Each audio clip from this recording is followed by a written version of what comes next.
Bonjour, donc voici la partie B de l'exercice 1 du bac STMG de Métropole juin 2016. C'était un QCM, hein, et donc là, c'est la partie B, la partie sur la loi normale. Donc c'est très rapide, vous allez voir. Ça permet de faire un petit rappel de ce qu'il faut savoir sur la loi normale. En tout cas, ici, je vous laisse faire l'exercice et quand vous aurez essayé, après vous écoutez le corrigé. Alors déjà, première étape, la lecture du texte. Donc un texte d'aptitude est est évalué sur 100 points. Vous devez avoir 60 points pour réussir. Ici, donc le score, c'est une barre aléatoire, donc grand X, ça c'est important, qui suit une loi normale. Alors là, vraiment, c'est la fin du chapitre sur les lois probabilité, et d'écart, donc d'espérance mu égale 60, et d'écart type sigma. Et on vous dit en dessous que la probabilité qu'un candidat obtienne un score entre 60 et 72, c'est 0,95. Donc c'est comme ça qu'on va l'écrire avec des probas. La probabilité que grand X soit entre 60 et 72, eh bien c'est 0,95. Alors là, il y a quelque chose dans le cours d'intéressant que vous avez dû avoir sous le nom de règle des 2 sigma.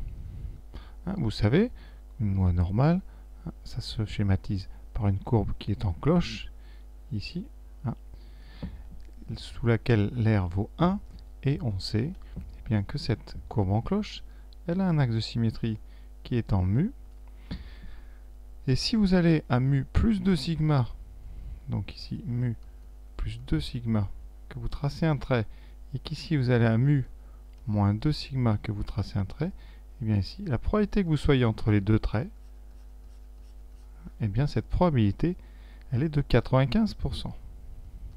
Donc on a 95% des échantillons qui auront une valeur de grand X entre mu moins 2 sigma et mu plus 2 sigma, c'est-à-dire une distance maximale de mu qui est de 2 sigma. Ça, c'est la règle des 2 sigma. Alors en probabilité, ça s'écrit un petit peu différemment.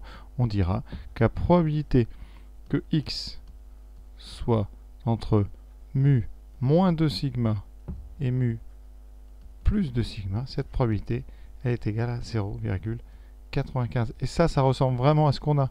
Donc nous, on va essayer de voir un petit peu qui pourrait être mu et qui peut être sigma avec 60 et 72. Alors qu'est-ce qu'on remarque? Eh bien tout simplement, on sait que mu est égal à 66. Donc combien vaut mu plus 2 sigma? On ne le sait pas puisqu'on ne connaît pas sigma.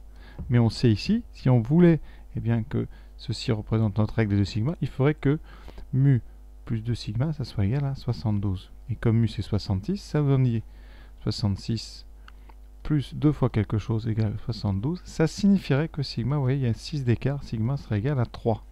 Et effectivement, quand on regarde dans l'autre sens, eh bien, vous êtes à 66. Si vous rajoutez plus 2 fois 3, c'est-à-dire plus 2 sigma, donc plus 6, vous êtes à 72. Et si vous enlevez 6, vous êtes à 60. Donc, cette probabilité qu'on a ici, elle correspond tout à fait à la règle des 2 sigma. Donc, sur votre copie, qu'est-ce qu'on pourrait rédiger? On pourrait dire, or, eh bien, 60 égale 66 moins 2 fois 3. 72 égale 66 plus 2 fois 3. Et on sait que P de donc 66 moins 2 sigma inférieur à grand X 66 plus 2 sigma. Ici, on sait que cette probabilité est égale à 0,95. Donc, en comparant, en identifiant en fait tout ça, cela donne sigma est égal à 3.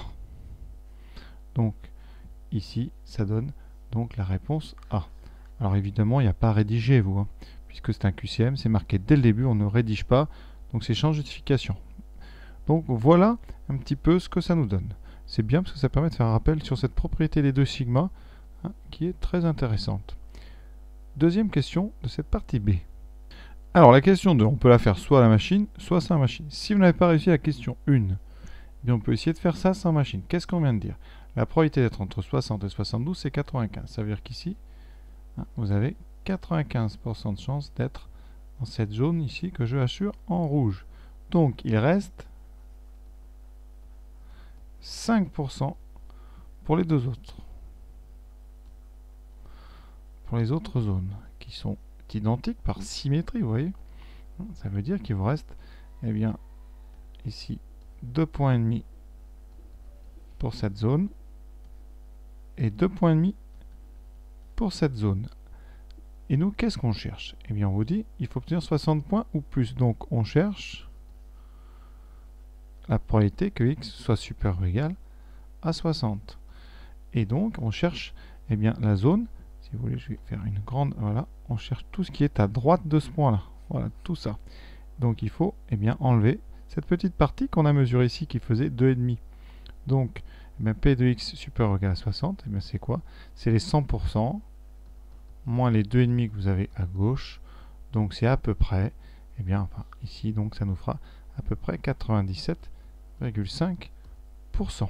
Donc ça, c'est la probabilité de réussir. Et maintenant, eh bien vous, on vous dit la probabilité d'échouer. Donc, la probabilité que x soit plus petit que 60, c'est-à-dire la probabilité d'échouer, c'est à peu près de 2,5%, donc 0,025.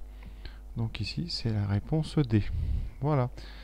Donc ça, c'est sans la calculatrice. Ceux qui avaient réussi à faire la première question, eh bien, vous pouvez utiliser la machine directement. Parce que vous savez quoi? Vous savez que mu égale 66 et sigma égale, eh bien, on a dit que ça faisait 3. Et vous cherchez la probabilité que x soit plus petit que 60. Et ça, la machine, elle le fait très bien. Donc, je vais vous montrer avec les deux modèles.